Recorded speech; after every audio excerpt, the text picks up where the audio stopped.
est un sujet redoutable, mais qui au moins fait le consensus. On ne construit pas assez en région parisienne depuis longtemps.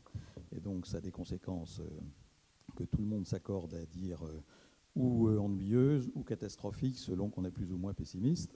Mais en tout état de cause, pour les entreprises en tout cas, pour les habitants certainement, la situation aujourd'hui de l'immobilier en Île-de-France est une véritable source de préoccupation pour la compétitivité de cette agglomération. Alors, on a réuni autour de cette table un certain nombre d'intervenants qui ont des choses à dire sur ce sujet. Nous avions, pendant tout l'automne, travaillé avec un groupe de professionnels sur les solutions immédiates à amener à un sujet qui, effectivement, aujourd'hui fait à peu près le consensus. On a mis du temps à se rendre compte qu'on allait à la catastrophe, mais maintenant tout le monde est à peu près d'accord. Et aujourd'hui, il faut simplement passer aux solutions.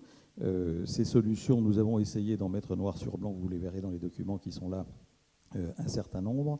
Nous avons vu aussi avec beaucoup de satisfaction que le gouvernement, la ministre actuelle, ont, notamment au travers des dernières ordonnances, pris un certain nombre de mesures qui étaient déjà dans ce qu'on considérait comme des innovations, comme des idées, des bonnes idées. Alors on se réjouit de savoir que ces bonnes idées sont en train de se traduire par des textes de loi ou des textes d'ordonnance. Nous avons suffisamment critiqué d'autres dispositions de certaines lois qui nous semblaient aller au contraire, à l'envers, ou en tout cas au contraire de ce qu'il fallait faire. Donc réjouissons-nous qu'un certain nombre de mesures aient été prises dans les temps derniers dans le bon sens.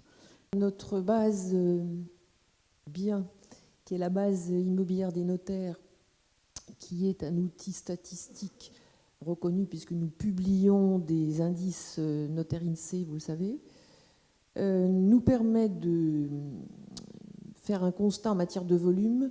Sur ces dernières années, on distingue à peu près deux périodes, 99-2007, 2007-2013. La première période, c'est la période où il y a eu un fort volume, une forte activité en nombre de mutations avec des prix en hausse.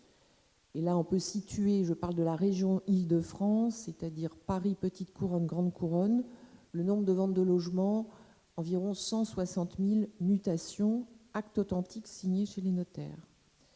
Et la deuxième période, donc 2007-2013, avec des années un peu contrastées, en moyenne, on retombe à 130 000 mutations. Ça veut dire que dans cette deuxième période, il y a environ 18% de baisse du nombre de mutations de logements anciens.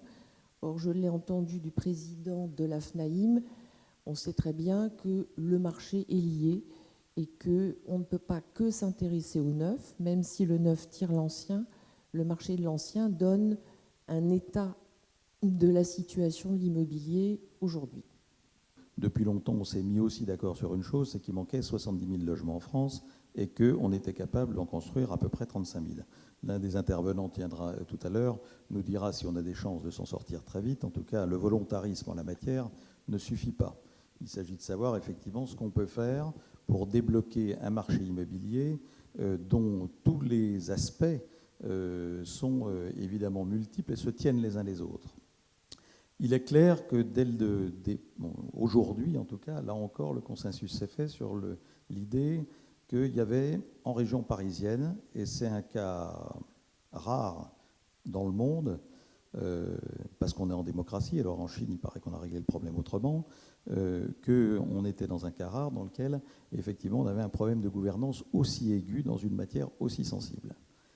Il faut se dire qu'on n'est pas sorti, où on sort tout juste, en fait, d'une période dans laquelle, après une centralisation administrative très forte, on a tous, à gauche, à droite, tout le monde ont acquiescé à des projets de décentralisation très forts au début des années 80.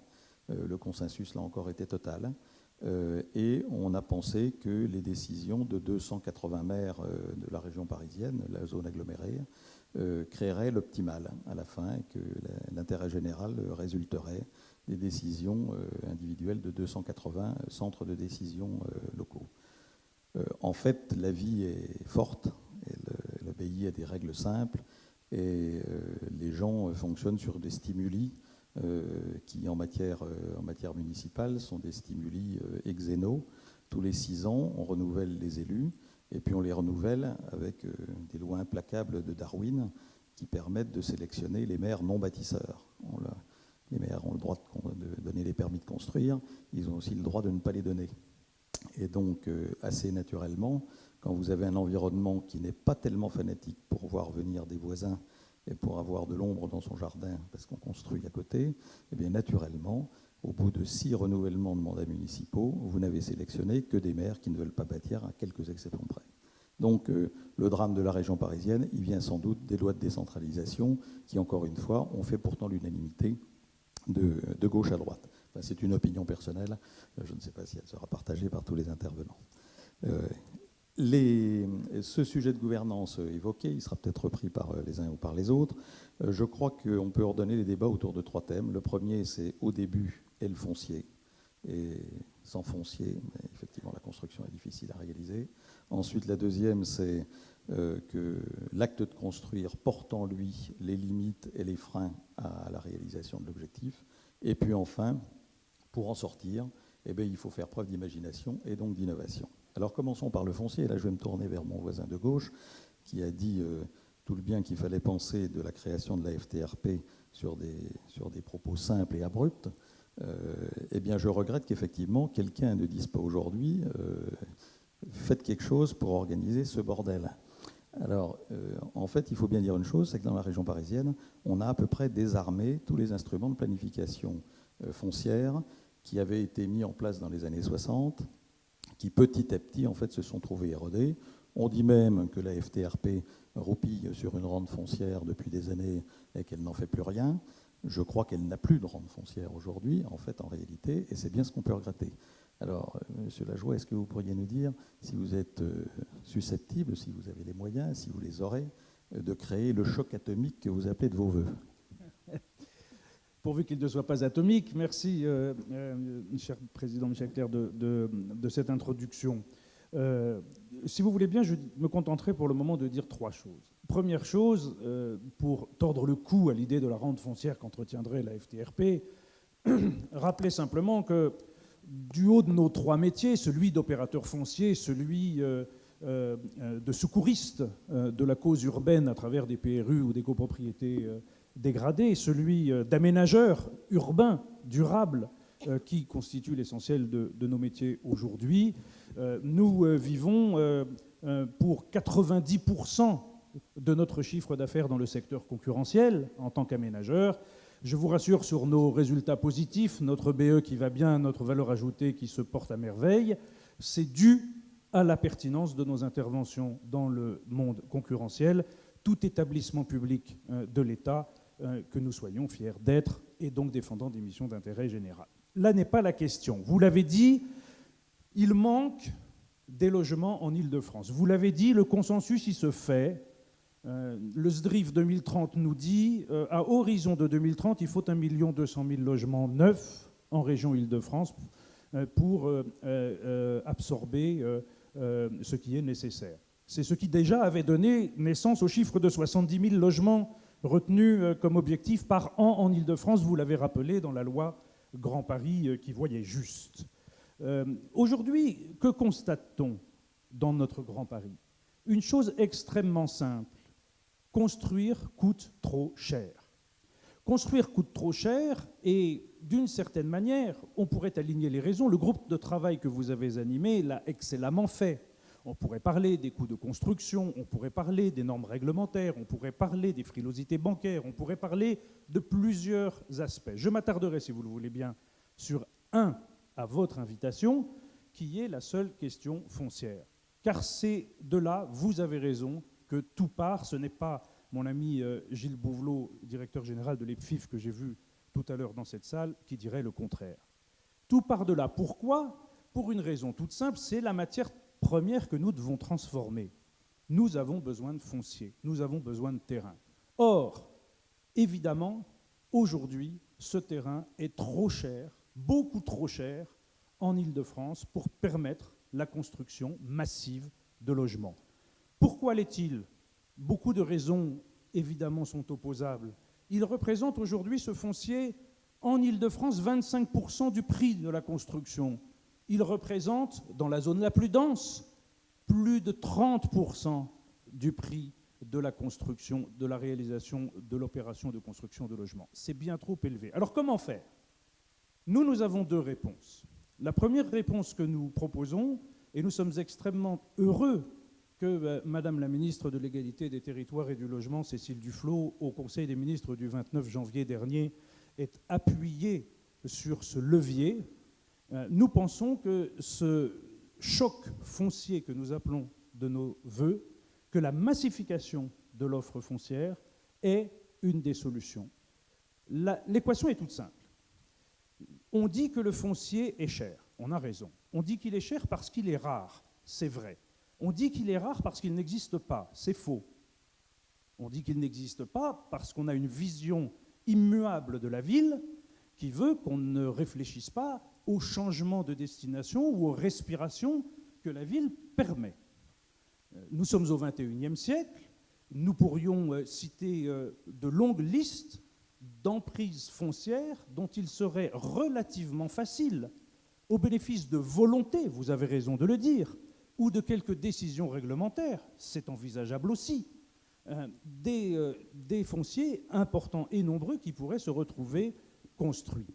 Et si cette massification était organisée, si cette libération foncière qui a commencé avec les mesures que le gouvernement a voulu prendre sur la mobilisation du foncier public permettant l'organisation de décotes sur un certain nombre de fonciers propriétés de puissance publique au pluriel. Si cette libération foncière, si cette massification foncière et si naturellement la densification sur les opérations dont il s'agit pouvait intervenir, alors le paradigme commencerait à changer. Ce paradigme économique qui fait que si l'on rentre par la demande dans les équations économiques aujourd'hui, on n'y parvient pas. Bien sûr, on peut gloser sur la solvabilité des ménages et on aura raison. On peut engueuler les banques et on n'aura pas toujours tort. Mais enfin, la stratégie de l'offre paraît quand même plus sûre. Plus de foncier, c'est peser sur le prix du foncier. Peser sur le prix du foncier, c'est permettre la réalisation d'opérations d'aménagement. Cela demande une vision de la ville qui ne soit pas figée, qui ne soit pas vitrifiée, qui ne soit pas glacifiée. Ça demande une vision de la ville mutable, recyclable, qui peut se reconstruire effectivement sur elle-même, dont les emprises ne sont pas éternellement dédiées à tel ou tel usage. Nous connaissons tous des entrées de ville qui sont moches, qui sont peuplées de parkings de grandes surfaces, qui ne sont plus de mode. Nous connaissons tous d'anciens forts, d'anciens hôpitaux, d'anciennes casernes. Nous connaissons tous des parcs d'activités d'anciennes générations qui deviennent obsolètes, n'est-ce pas, Marianne ? Et qui pourraient constituer les occasions foncières de demain. Nous pouvons aller plus loin. Nous connaissons tous des délaissés routiers ou ferroviaires. Nous connaissons parfois des franges ou des coutures urbaines ou naturelles qui sont en ville et qui permettraient ce choc foncier à rebours des traditions anciennes d'extension urbaine, d'artificialisation des sols, de construction indépendante du moyen de transport ou de la mobilité et de la desserte, qui ne sont plus les modes de construire d'aujourd'hui. Donc voilà la volonté que nous manifestons, une volonté de volume foncier pesant sur les prix et permettant l'atteinte des objectifs de construction de logements. C'est la stratégie à laquelle la ministre de l'Égalité des Territoires et du Logement nous a demandé de nous consacrer. C'est donc la stratégie à laquelle nous nous consacrons. J'ajouterai un point supplémentaire. Le volume ne sera rien s'il n'y a pas la vitesse. La vitesse, ce peut être deux chemins. Premier chemin, dans l'arsenal réglementaire actuel, il existe des moyens qui permettent d'accélérer les procédures de construction de logements. Il est possible de les utiliser si l'État le souhaite. Il est aussi possible de les utiliser si les collectivités y aspirent et demandent à l'État de le faire. Deuxièmement, s'agissant de la vitesse, le choc de simplification doit s'opérer. Nous sommes un maître d'ouvrage public assez important. Nous considérons, et c'est un engagement qui sera tenu, que le mode projet doit remplacer la procédure, que les opérations d'aménagement urbain et de construction de logements doivent suivre un chemin parallèle et non pas séquentiel, que l'intelligence de l'urbanisme de projet ou de l'urbanisme négocié dès l'amont avec le marché est accélérateur de volume et de qualité, pas seulement de commercialité, et de qualité, et qu'il faut oser, y compris dans un monde concurrentiel qui nous oblige, en étant toujours pro-concurrentiel, utiliser toutes, je dis bien toutes les marges de manœuvre qui nous sont données pour créer une ville agréable, douce, dense, mixte, durable, sur un foncier plus nombreux. Je n'aurais pas la cruauté de vous demander si vous avez les moyens de le faire. Alors, je vais vous répondre, c'est pas cruel, je vais vous répondre très simplement. Premièrement, Madame Duflot a présenté le 29 janvier dernier, je le disais, une communication au Conseil des ministres sur le Grand Paris de l'aménagement et du logement.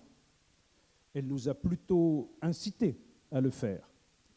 Nous sommes un établissement public de l'État, la volonté y est. Deuxièmement, oui, il y a une difficulté, c'est que le couple entre le marché et les collectivités ne suffit pas aujourd'hui, dans une période de difficulté économique, à produire la quantité ou le volume auquel nous aspirons. Et naturellement, vous l'avez dit brutalement, la décentralisation n'a pas produit tous les effets que nous en attendions sur la production de logements en région Île-de-France. Je le redis, si l'État avait l'idée de mettre autour de la table des opérateurs, des aménageurs, en leur demandant de contracter sur des objectifs dès lors que le foncier serait déstocké, si l'État avait pour idée de mettre autour de la table un certain nombre d'élus, de collectivités, sur la base d'une liste d'emprises foncières qui pourrait être considérée comme mutable, si d'aventure les collectivités répondaient à l'État, nous pouvons possiblement construire sur ces emprises, mais nous avons besoin d'être accompagnés, nous avons besoin d'un État facilitateur, nous avons besoin d'un État accompagnateur. Alors je ne doute pas une seconde, c'est la stratégie de l'État, que l'État se mettrait en mouvement pour aider les collectivités à construire et à permettre au marché de tenir les engagements que celui-ci aurait pris dès lors que ce foncier aurait été massivement libéré. Depuis que je fais le métier, on parle du foncier et plus on en parle, moins on construit. Donc c'est quand même un vrai paradoxe d'en parler autant et d'arriver à si peu de résultats. Et je mets tout le monde dans le même panier parce qu'on est tous confrontés à ça. Alors, je dirais, il n'y a pas une réponse par rapport à une thématique. Quand vous regardez la construction d'un logement, c'est du foncier, c'est fondamental. En Île-de-France, j'exclus Paris parce que là, ça peut monter jusqu'à 60% du prix de revient, mais sur un prix de revient en Île-de-France, en général, allez, on va dire que c'est 30%, 35% du prix, on va faire simple. Quand vous prenez après, il y a les coûts de travaux qui vont faire 40-50%, ça va dépendre. Et puis, il y a une chose qu'il ne faut pas oublier quand on parle de l'État, la TVA, elle est à 20%. Elle était à 19,10, elle est à 20%. Dans la composition du prix de revient, il y a une TVA qui est à 20%. L'Allemagne, c'est 0%. L'Italie, c'est 3%. Il y a plein de pays européens où la TVA est faible. Déjà là, si on fait un choix de se dire, eh bien, je veux mettre la pression pour construire plus, il y a un effet levier important qui pourrait être intéressant. Et pour revenir à votre question, c'est que le foncier, on est dans des paradoxes parce qu'on voit bien le prédécesseur de Mme Duflot et Mme Duflot, on annonce des choses qui me paraissent logiques, importantes, qui est notamment tous ces fonciers publics que l'on pourrait utiliser, et M. Lajoie les a cités, et c'est exact. Le seul problème, c'est que ce qui est compliqué, et je le relève, ce n'est pas une critique, hein, je le relève, c'est qu'on a des acteurs qui sont schizophréniques par rapport à ça. Parce que d'un côté, avec sa main droite, on dit il faut du logement, et donc les acteurs publics, quand il le dit, il est pertinent, et puis il a envie de le faire. Mais le même acteur, parce que l'État, si je prends l'exemple de l'État ou de la collectivité, eh bien, je dirais, il est multiple. Avec sa main gauche, finalement, eh bien, lui, il a un problème, c'est que son foncier, il faut qu'il le valorise. Et quand vous prenez en plus le foncier d'entreprises nationales qui ont aussi des comptes à rendre, des bilans, etc., on voit bien qu'on rentre dans une mécanique d'une complexité extrême. Et c'est la raison pour laquelle, depuis maintenant une décennie, voire plus, on n'obtient aucun résultat. Donc cette question-là, là aussi, finalement, elle est d'intérêt public, elle est d'intérêt national. Je dirais, soit on prend des actes et on fait des choix, soit on ne fait pas de choix, et auquel cas on n'avance pas. On est dans ce paradoxe-là. Ce qui est intéressant aussi, là je rejoins Thierry Lajoie, c'est qu'il faut plus du projet, parce que finalement, en 40 ans, on a produit moins de projets et moins de projets urbains. Il faut se poser la question pourquoi. C'est effectivement le fait qu'il y a des collectivités et des maires qui sont nos bâtisseurs, il y a des collectivités. Aujourd'hui, je crois qu'on peut le dire, et je rebondirai tout à l'heure sur le problème de la gouvernance, où il n'y a plus les moyens intellectuels et techniques pour pouvoir mener des projets comme ça. Donc ça, c'est un vrai constat et une vraie difficulté. Et je crois que nous, les opérateurs, on ne peut que se désoler de ça. C'est quand même une question majeure. Et encore une fois, avec le nombre de communes que l'on a et vu la complexité des projets aujourd'hui, encore faut-il avoir des moyens, je dirais, intellectuels pour pouvoir répondre à ces projets-là, parce que c'est complexe.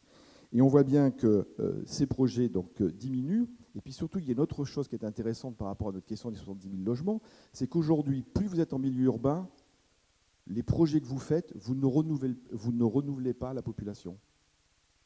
Ça veut dire qu'on est dans un processus où, de toute façon, sur ces territoires-là, bien sûr qu'il faut renouveler, c'est majeur, mais en même temps, on ne règle pas le problème de la quantité, parce que par ailleurs, n'oubliez pas que nous avons une démographie qui est positive et on ne peut que s'en réjouir. Ça veut dire, quand vous regardez les chiffres, et ils sont têtus depuis 50 ans, ça se passe plutôt en périphérie. Et là, il y a une autre question que je pose par rapport au foncier, c'est que les professionnels, les institutions, et je mets tout le monde dans le même bain, c'est pourquoi on délaisse ce qui est la périphérie. Je vais même plus loin, pourquoi on a une sorte de rejet en disant « oui, mais c'est de l'étalement urbain ». Ça n'a pas de sens. On a un problème de comportement, on a un problème de raisonnement intellectuel qui est totalement anormal, parce que à partir du moment où vous avez une démographie qui est positive, à partir du moment où dans les centres urbains, vous n'arrivez pas à renouveler la population malgré les projets nouveaux, ça veut donc dire que ça se passe forcément, je dirais, ailleurs. Et le ailleurs, justement, il faut s'en préoccuper, justement, il faut acquérir les fonciers, justement, il faut mettre en place une planification, justement, il ne faut pas construire n'importe où et n'importe comment, il faut suivre, contrôler, etc. On ne fait pas ça pour des raisons strictement culturelles dans le pays. Et ça, c'est un vrai sujet. Et ça, il faudrait que tout le monde prenne conscience de ça. Et ça rejoint une autre problématique qui est le prix, puisque si on n'arrive pas à faire de la quantité en matière de logement, entre autres, c'est aussi le problème de la solvabilité de la clientèle. Tout le monde le dit, le prix du foncier est trop cher, le coût de construction, donc le prix de revient, donc le prix de vente du logement est trop cher. Et entre autres, mais ce n'est pas le seul facteur par le foncier, ça veut dire que si vous allez dans ces contrées-là, et aujourd'hui en Ile-de-France comme partout ailleurs en France, vous vous apercevez que c'est sur ces territoires-là que vous approchez la solvabilité, que vous rendez votre produit solvable, et donc c'est là que ça se joue. Et donc l'enjeu majeur, il est là. Et là, je reviens sur le problème de la gouvernance, c'est que nous, opérateurs, et sur le pacte qu'a annoncé Thierry Lajoie, je suis complètement d'accord, sauf qu'on ne le fait pas. On en parle beaucoup, parce qu'en France, on parle, mais on ne le fait pas. Moi, je suis un ancien du public, j'ai été directeur général d'établissement public, etc.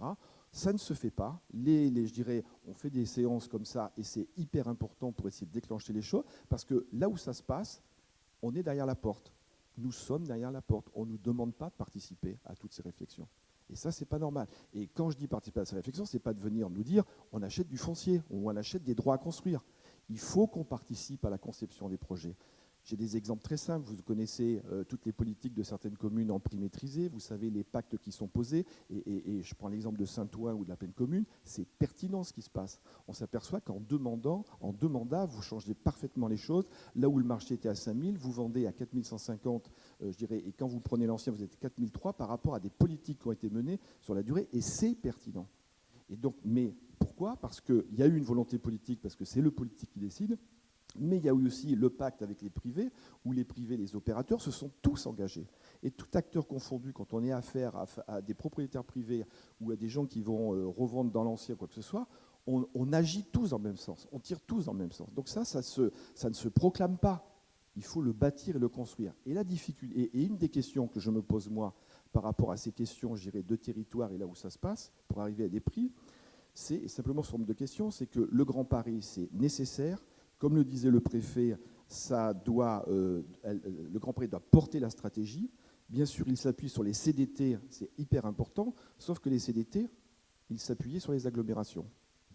que les agglomérations vont disparaître et que l'on risque d'avoir face à nous, je dirais, d'un côté au niveau stratégique, le Grand Paris, et puis d'autre côté opérationnel, les communes. Et je viens de dire tout à l'heure que les communes, justement, n'ont plus les moyens techniques. Donc on a un problème intermédiaire de décision politique pour passer à l'acte. Parce que ce qui m'intéresse, et sans remettre en cause du tout, parce que je suis un fervent, je dirais, parti actif par rapport au Grand Paris, la question qui se pose, c'est comment on va passer à l'opérationnalité. Il faut passer à l'acte. C'est ça la vraie question.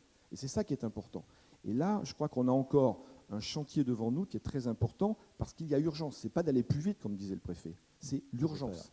Ce vœu formé par Thierry de mettre tout le monde autour de la table pour travailler ensemble et faire des projets urbains, il s'est déjà au moins en partie réalisé, en tout cas on est en route, puisque toute cette démarche des fameux contrats de développement territoriaux, dont je rappelle que 7 ou 8 sont déjà signés sur une vingtaine à peu près, ça a bien été cette démarche-là, c'est-à-dire de mettre l'État et les collectivités autour d'une table et de les amener à réfléchir aux équilibres emploi, logement, équipement qu'il fallait sur chacune des grandes agglomérations. Alors, ça n'a pas été forcément évident puisque l'État avait son idée, l'État voulait implanter plus de logements en général que les collectivités ne voulaient ou ne pouvaient en assumer, parce que qui dit logement dit évidemment, et on oublie souvent d'en parler, équipement d'accompagnement, école, donc dépenses publiques. Néanmoins, ces contrats ont été mis au point et je voudrais témoigner de l'expérience d'ICAD, qui est une foncière, et c'est une foncière tertiaire. Donc vous voyez, elle est moins concernée par le logement, on pourrait penser, que d'autres aménageurs. Enfin, il se trouve que ICAD est très impliqué dans le Grand Paris, puisque nous avons 70 hectares au nord de Paris, Port d'Aubervilliers, une quarantaine d'hectares à Orly-Rungis, et on est aussi très bien pourvu, je dirais, du côté de Nanterre. Donc que ce soit au nord, au sud ou à l'ouest, j'ai coutume de dire qu'ICAD est peut-être la seule foncière à détenir du foncier, et c'est vrai, on est une foncière, mais une foncière avec un métier d'aménageur quelque part. Et que constate-t-on, c'est que depuis quelques années, sur ces parcs, qui sont des parcs tertiaires, on a été conduit petit à petit à envisager une petite opération de logement, une deuxième opération de logement, et ces deux opérations qui ont été en général conçues et développées aux franges de nos parcs, donc à la périphérie, pour garder un caractère tertiaire à nos enveloppes foncières qui sont importantes, 75 hectares au nord, 40 au sud, c'est quand même des gros morceaux. Et il se trouve que ce sont des opérations de logement qui ont très très bien marché, qu'on a vendues en un week-end, en 2 week-ends. Enfin, je parle sous le contrôle de mes collègues et d'Hervé Manet ici présents, donc des opérations qui ont très bien marché. Et elles ont bien marché parce qu'en fait, on s'aperçoit que pour les entreprises présentes sur nos parcs, c'est aussi important de pouvoir loger leurs employés. Et il se trouve que si on a pu attirer le nouveau siège de Veolia, le ministère de la Justice, qui viennent s'installer, les opérations sont en cours actuellement, et là aussi ce sont de grosses opérations de 45 000, 50 000 m² de bureaux, c'est aussi parce qu'on était en mesure d'offrir à horizon 2 ans 1000, 1200 logements neufs qui vont être livrés avec à chaque fois toute la mixité du logement social au logement intermédiaire en passant par le logement accession. Donc je pense que, pour revenir sur tout ce qui a été dit, c'est un travail qui a déjà été engagé, c'est un travail qui porte ses fruits. Je vous garantis qu'il y a 2 ans, on aurait dit à ICAD qu'elle allait faire du logement, elle n'aurait pas forcément été ravie de le faire. Il se trouve que dans le cadre des contrats de développement territoriaux, et notamment celui du territoire de la création de pleine commune, il y a une imposition qui nous est faite de faire du logement, et on va trouver le moyen de les faire, et de les faire sur des terrains qu'on n'aurait peut-être pas forcément construits en tertiaire et qu'on n'aurait peut-être pas eu tout seul l'idée de construire en logement. Donc je pense que cette démarche-là qui est engagée au nord, elle est en train de prendre corps aussi au sud. Je rencontrais le maire de Rungis il y a 48 heures et on a des projets aussi de ce type-là. Donc je pense que les grands propriétaires fonciers comme nous, même s'ils sont à dominante tertiaire, ne sont pas insensibles, y compris commercialement, à la mixité des fonctions sur le territoire, et qu'on a là aussi un accélérateur possible au projet des 70 000 logements qu'il faut faire dans le Grand Paris. J'aurais voulu que M. Lépine nous parle d'un autre gisement de foncier. Et là, on aborde déjà l'acte de construire ou l'acte de transformer, qui est la transformation des bureaux en logement. Ceux qui pensent de ce sujet, puisqu'ils se passionnent pour ça, ils pensent qu'il y a des grands débouchés, mais qu'aujourd'hui, les conditions ne sont pas réunies, je crois. Oui, alors, j'essaie d'être rapide en 3 points. Premier point, c'est un constat. Il y a 15 milliards de transactions immobilières tertiaires l'année dernière. Nous-mêmes, nous avons collecté 1,5 milliard. Donc, ça veut dire qu'il y a des gens qui sont prêts à investir. On représente 10% du marché. Donc, ça veut dire qu'on a une bonne vision. Sur ce 1,5 milliard de collecte pour investir dans l'immobilier, on a eu 25 millions sur le logement. Bon, ça vous donne une idée de l'appétit pour le logement. Et sur ces 25 millions, on n'a pas eu un centime de capitaux étrangers. Alors, on peut dire, oui, tout ça est normal, mais c'est quand même une question. Ça, c'est le constat. Ensuite, la suggestion, c'est on a 52 millions de mètres carrés de bureaux en région parisienne. C'est la plus forte densité de bureaux de toute l'Europe, comparable à Londres. On ne va pas se disputer sur les chiffres, entre 50 et 52 millions. On a 8% de logements vides, enfin de bureaux vacants. Bureaux vacants, 8%, ça fait 4 millions de mètres carrés. Ces 4 millions de mètres carrés, on ne sait pas quoi en faire. Mais si je veux les transformer, qu'est-ce qui se passe? Je commence par perdre, et c'est normal, 15% de surface, parce que transformer des bureaux en région parisienne, je ne parle pas dans Paris, de l'haussmannien, mais en région parisienne, vous perdez 15% de surface. Donc vous prenez 100%, il vous reste 85%. Ensuite, vous avez une loi qui a été superbement bien faite et construite à l'époque, qui est comme une vache sacrée aujourd'hui, auquel il ne faut pas toucher, c'est le logement social. Alors là, je citerai Mark Twain, c'est avec les vaches sacrées qu'on fait les meilleurs hamburgers, mais on ne peut pas les faire. On ne peut pas les faire parce que aujourd'hui, si je prends mes bureaux vacants, et j'en ai, on a un parc de 2 millions de mètres carrés de bureaux, je vais en avoir 160 000 vides, je pourrais aisément transformer en logement. 70 000 logements, je ne suis pas le seul. Ça représente l'équivalent de 2 années de production, ce qui est vide, de ce que vous demandez en logement. Mais à combien je vais sortir? Juste un prix impossible, parce qu'on va appliquer cette loi qui fait que toute surface au-dessus de 1000 m² doit comporter 25% de logements sociaux.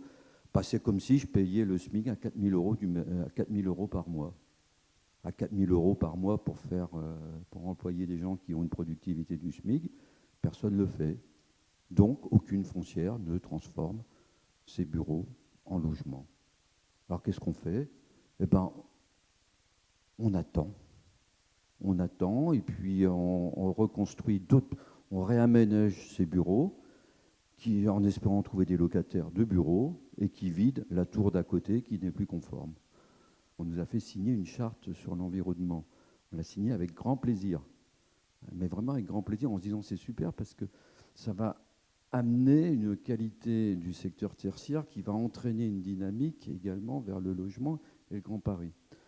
Bon, c'est super, mais si vous faites ça, si vous appliquez toutes ces normes dans la transformation de bureaux en logement, vous êtes juste mort.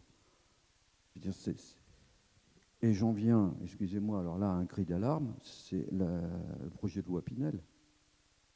C'est-à-dire, il y avait une seule loi qui était correcte depuis 1953, qui était uniforme en Europe, c'était sur la répartition dans les baux commerciaux entre les propriétaires et les locataires. Elle est identique dans toute l'Europe et pratiquée dans le monde entier. Et hop, on vous dit non seulement il faut investir pour rénover les bâtiments, mais en plus on vous change la loi. Moi, mon 1,5 milliard de collecte, je ne l'investis pas en France. Je ne vais pas trouver un seul investisseur institutionnel étranger qui va me dire j'investis en France et on me change la règle du jeu qui était à peu près bien faite jusqu'à présent. On perd en compétitivité 20% du rendement. Donc là, pendant qu'on discute là maintenant, il y a à l'Assemblée un projet de loi qui est en train de tuer le développement du secteur tertiaire. Alors peut-être qu'on aura des logements, mais on n'aura plus de travail. C'est intéressant. Effectivement, il y a une politique aujourd'hui, une volonté politique très très fortement affichée en faveur du logement, qui n'est pas nouvelle, mais qui a été très certainement réaffirmée récemment. Un volontarisme à tous les étages et à tout niveau de la gouvernance, qu'on aille de la commune jusqu'à l'État, en passant par la région et les départements, le logement, bien entendu, apparaît comme une priorité. Néanmoins, ce qui est intéressant, c'est de voir un petit peu aussi ce qui se passe et quelle est la réalité sur le terrain. On va supposer, pour les besoins du raisonnement, que toutes les conditions liées à l'investissement sont résolues. C'est-à-dire que les sujets qui ont été évoqués aujourd'hui à l'instant de rentabilité de l'investissement, rentabilité de la transformation, identification du terrain, ont été résolus. On arrive donc à la situation, moment crucial. Le projet est présenté conjointement par le propriétaire et son promoteur. C'est une transformation d'un site tertiaire majeur à l'est de Paris. Il est présenté devant la commune et la commune applaudit des deux mains et accepte pour la première fois dans cette commune et un peu dans la région aussi, de transformer un parc tertiaire d'une taille majeure en une opération de logement. Le PLU est modifié et fait l'objet d'une modification simplifiée. 4 permis sont délivrés. Toutes les autorisations qui s'en suivent sont délivrées dans les temps records avec le soutien du préfet. Tout se passe bien. Les recours tombent. Pas un seul recours d'association. Le seul recours émane de la commune voisine. Pourquoi ? Le pourquoi est le plus intéressant de tous. Le pourquoi, la commune voisine, dans une certaine mesure à juste titre d'ailleurs, puisque le tribunal administratif relève la pertinence de ces arguments, considère que la création des 650 logements, excusez-moi du peu, plus les 120 logements sociaux, un tiers des logements étant des logements intermédiaires, donc on vraiment coché toutes les cases, considère que l'intérêt général de l'opération peut être mis en cause par le simple fait qu'il va y avoir un tirage très important et une surdensification, une saturation des services publics de la commune voisine, parce que le terrain était limitrophe, notamment en ce qui concerne les équipements d'éducation et les équipements de transport public. Ce à quoi la commune, à juste titre, répond, ce n'est pas sur mon territoire, je ne peux rien y faire, et on ne peut pas m'opposer ce problème de saturation des équipements publics sur le territoire de la commune voisine. Que nenni, le tribunal administratif fait effectivement une pirouette, trouve un autre moyen et suspend l'ensemble de l'opération, qui est maintenant donc interrompue et suspendue pour 3 ans. Cette réalité, c'est la réalité qu'on retrouve les promoteurs sur le terrain aujourd'hui, c'est-à-dire lorsqu'ils ont passé toutes les étapes, lorsque un propriétaire, en l'occurrence une grande entreprise française, décide de sauter le pas et de reconvertir son terrain, sans désengager dans le même temps, en faveur de la commune qui l'a toujours abrité, qui a une très très bonne collaboration entre toutes les parties. On n'est pour autant pas au tout bout de nos peines. On n'est pas au bout de nos peines parce qu'en réalité, et là je voulais citer cet exemple-là parce que c'est le plus topique, mais il n'est pas pour autant anecdotique malheureusement. Celui-là est à l'est de Paris, je peux vous en donner un à l'ouest, un au sud, un au nord, et je ne suis qu'un des nombreux avocats qui travaillent sur ces sujets. Bon. Le fait est aujourd'hui qu'effectivement nous connaissons 2 mouvements, les recours qui ont fait l'objet de traitements spécifiques récemment qui étaient les bienvenus, mais aussi une modification des auteurs des recours. Les communes aujourd'hui attaquent de manière de plus en plus systématique les PLU des communes voisines.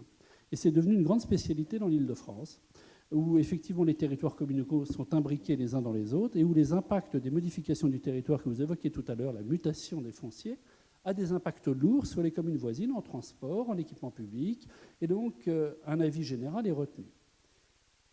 Qu'est-ce que ça signifie ? Ça signifie en fait, et ce n'est qu'un des multiples avatars, mais c'est le dernier que j'ai pu constater, du problème de gouvernance que l'on a et qui est manifeste en Île-de-France.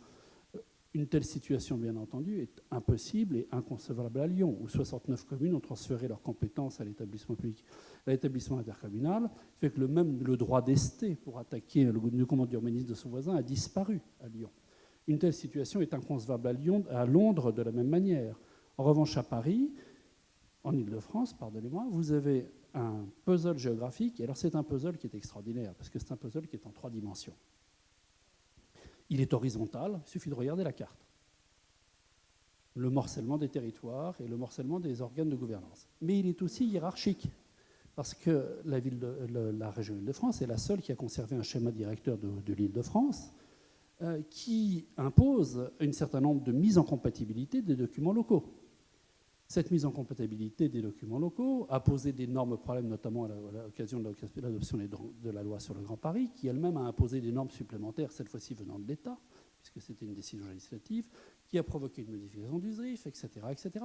Bref, on aboutit enfin à un nouveau schéma directeur général d'Île-de-France aujourd'hui, qui va imposer en cascade toute une nouvelle modification des PLU. Alors, tout ça est bel et bon. Le seul problème, c'est que à cette compatibilité hiérarchique s'ajoute le problème temporel. La loi sur le Grand Paris, c'est une initiative législative, au sens où c'est une initiative de l'État. La gestion des PLU, c'est une initiative communale, c'est-à-dire que ça dépend essentiellement des élus locaux. Le SDRIF, c'est une initiative régionale qui dépend des élections régionales. Si vous faites le calcul, et que vous regardez sur les 10 ans en arrière, et vous regardez ce qui se prépare sur les 10 ans à venir, sauf une modification radicale de la gouvernance, vous avez une durée de vie et de coexistence des mêmes exécutifs qui doivent collaborer pour la mise au point de ces documents en Île-de-France qui n'excède pas 18 mois. Or, on ne peut pas demander à un élu d'abandonner ce qui est pour lui sa prérogative absolue, c'est-à-dire d'appliquer ce pourquoi il a été élu, c'est-à-dire de mettre en œuvre le programme qu'il a vendu à ses électeurs. Alors, ce programme, pour le mettre en œuvre, c'est par une intervention sur les documents qui sont dans son pouvoir. Le document d'urbanisme pour le maire, le document d'urbanisme pour la région, et bien entendu l'État lorsqu'elle se préoccupe du Grand Paris. Voilà. Cette situation n'existe nulle part ailleurs. Et tant qu'elle n'aura pas été traitée d'une manière ou d'une autre, nous ne pourrons pas aborder la question de la compétitivité. Je voudrais vous remercier, Maître Nouel, de ce vibrant plaidoyer pour la métropolisation du Grand Paris que vous venez de faire. Parce que vous êtes en train de nous dire deux choses. Vous êtes en train de nous dire que les limites communales ou intercommunales ne sont pas les bonnes limites pour l'acte de construire. Le législateur vient de nous dire oui, l'intercommunalité doit changer et être le Grand Paris tout entier. En tout cas, dans son acception législative, la ville de Paris et les départements de la Petite Couronne. Et deuxièmement, vous venez de nous dire le PLU doit être intercommunal, faute de quoi nous n'avons pas de solution. Et cela tombe bien, puisque cette loi Allure qu'on a si souvent critiquée comporte bien cette disposition d'intercommunalisation du PLU, même si c'est avec quelques restrictions que les élus ont pu obtenir. Quel sera le chaînage ? Je voudrais simplifier cette carte du tendre que vous nous avez proposée. Un SDRIF, un schéma directeur de la région Île-de-France, qui dira ce qui est urbanisable et ce qui ne l'est pas, pour aller vite. Un nouveau schéma régional de l'habitat et de l'hébergement, document régional prescriptif aux intercommunalités sur les objectifs de logements à construire. Du côté de la métropole, qui sera une des agglomérations, une des intercommunalités de l'ensemble de la région Île-de-France, des compétences d'aménagement et un PLU qui permettront de construire. Et, in fine, on peut le penser, puisque la loi d'affirmation des métropoles de Mme Lebranchu nous dit que des opérations d'aménagement d'intérêt métropolitain existeront, la possibilité d'un nouveau type d'opération d'urbanisme, de grande opération d'urbanisme, possiblement dotée de règles dérogatoires ou exorbitantes du droit commun. Pourquoi pas, mais je m'exprime ici sur ce sujet à titre personnel, en la dotant des caractères qu'ont les opérations d'intérêt national, mais pour des opérations qui seraient métropolitaines. Et c'est ainsi que Maître Nouel vient de nous expliquer, à fort juste raison, que la métropole de Paris, dans sa configuration actuelle, quoi qu'on en pense les uns ou les autres, j'ai l'habitude de dire à chacun son Grand Paris, la métropole de Paris, telle qu'elle est en train de se dessiner au terme des décisions du législateur, a effectivement, d'une certaine manière, été enfantée par cette question du logement. Et j'observe qu'elle a été enfantée par cette question du besoin de logement, peut-être pour la première fois, car ce n'étaient pas les projets initiaux, ni de l'État ni des élus, qui ont finalement prévalu. C'est peut-être la première loi de territoire, la première décision législative de territoire qui aura été fomentée par des élus législateurs, essentiellement non maires, conscients de la difficulté. Madame la ministre Duflot a pris 2 ordonnances en matière de recours, c'était au mois de juillet l'année dernière, qui ont pour but d'encadrer les recours du point de vue des délais et de prévoir des pénalités dissuasives pour les recours abusifs. Il est un petit peu tôt pour en juger des conséquences actuelles. Il nous semble quand même que le gros problème, et là on pourra faire passer tous les textes qu'on voudra, c'est le problème de la surcharge des tribunaux administratifs. On ne peut pas passer cette question sous silence. Et alors que Madame Taubira a réuni un colloque sur la justice au XXIe siècle et tente de trouver auprès des magistrats, avec les avocats, avec toutes les professions juridiques et bien sûr les notaires, des solutions pour déjudiciariser, c'est pas aujourd'hui qu'on va demander la création d'un tribunal administratif spécifique pour juger des recours. C'est pas pensable. En revanche, 2 pistes pourraient améliorer les choses. Et la première, puisque je suis là au nom des notaires de la Compagnie de Paris, pour être positif. Effectivement, il y a plein de choses qui ne vont pas, mais on est là pour essayer de les améliorer. Ce serait de constituer, comme on l'a fait dans le passé, un groupe de travail magistrat-notaire pour mettre en œuvre de façon efficace les ordonnances prises par Madame Duflot, qui a eu beaucoup de courage de ce point de vue. Et la deuxième idée, mais là, elle m'est venue plus dans mon activité, j'ai dit que je travaillais avec des promoteurs locaux. C'est insupportable aujourd'hui d'avoir, comme l'a dit Maître Nouel, passer le cap de j'achète mon terrain, j'obtiens un permis et ce permis est bloqué par des recours. Moi-même, j'ai un dossier en ce moment qui est pendant devant le TA de Melun depuis 3 ans. C'est insupportable. Ce que je proposerais, c'est le recours dans des cas alors, qui ne peuvent pas, difficilement concerner les institutionnels, mais plutôt des particuliers, des promoteurs locaux, c'est le recours à la médiation. C'est vrai qu'on en parle beaucoup aujourd'hui, mais c'est une technique qu'il ne faut pas négliger. La médiation n'étant pas, ça ne consiste pas en un arbitrage. La médiation, elle consiste à faire rencontrer 2 individus qui ne se connaissent pas. Je vous vois dubitatif, mais écoutez, moi je suis prête à prendre le pari que ça peut marcher dans certains cas, à faire échanger leur point de vue. Bien souvent, le voisin, il a peur d'avoir de l'ombre par l'immeuble qui va être construit par le promoteur. Ce n'est qu'un des aspects des multiples recours. Et bien souvent, le promoteur a des moyens pour expliquer que non, au contraire, ça peut valoriser le secteur dans lequel il habite.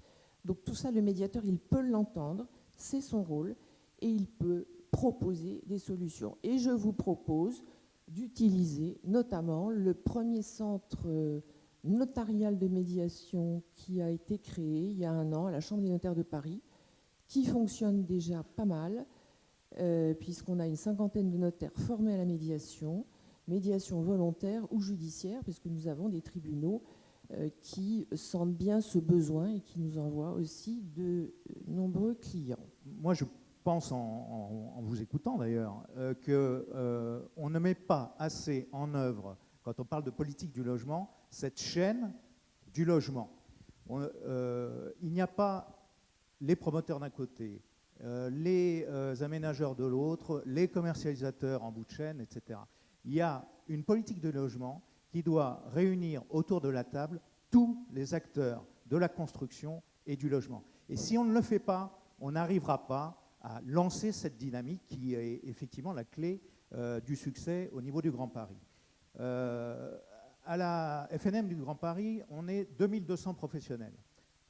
Ça représente à peu près un peu plus d'1 milliard d'honoraires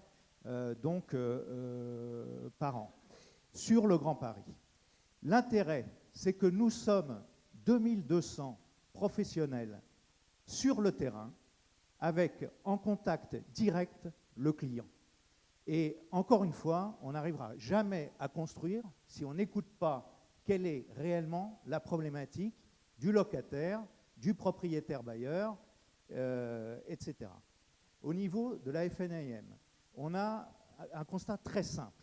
Il y a en région parisienne 70% des habitants qui sont éligibles au logement social. On offre actuellement 20%, 25%, 30% peut-être en 2030 de logement social. C'est la preuve que le public ne pourra pas subvenir à l'attente, à la demande des franciliens. On a fait une proposition donc très concrète au gouvernement, on n'a pas eu d'écoute. Donc actuellement, j'ai rencontré Anne Hidalgo, les deux prétendantes à la mairie de Paris, et on est en train de travailler donc sur une solution qui serait une solution proposée par les bailleurs privés, un bail intermédiaire pour faire une offre de logement prise en charge par les bailleurs privés sur donc des niveaux de loyer qui seraient intermédiaires entre le logement social, très social, et donc le marché libre. On a des propositions concrètes parce que quand on voit le budget de la mairie de Paris, on voit qu'il y a des lignes qui peuvent être tout à fait orientées, fléchées vers une offre à destination de ces bailleurs privés qui seraient en fait des bailleurs vertueux qui n'ont qu'une demande, c'est non pas pratiquer des loyers du marché, ils n'en ont rien à faire. Ce qu'ils veulent, c'est avoir un revenu net qui soit identique à celui qui pratique le loyer libre. Donc, ce n'est pas très prétentieux, très ambitieux, on parle de 2% net.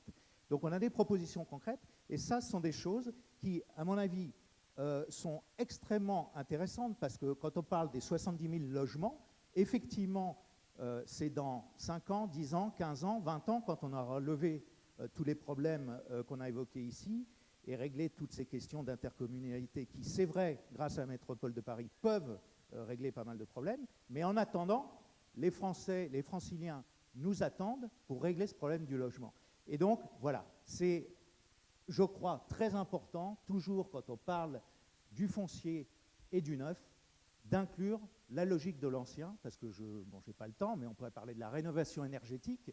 Il y a un chantier considérable pour mobiliser l'offre du parc privé qui est complètement obsolète. Encore une fois, il faut de l'argent et des idées.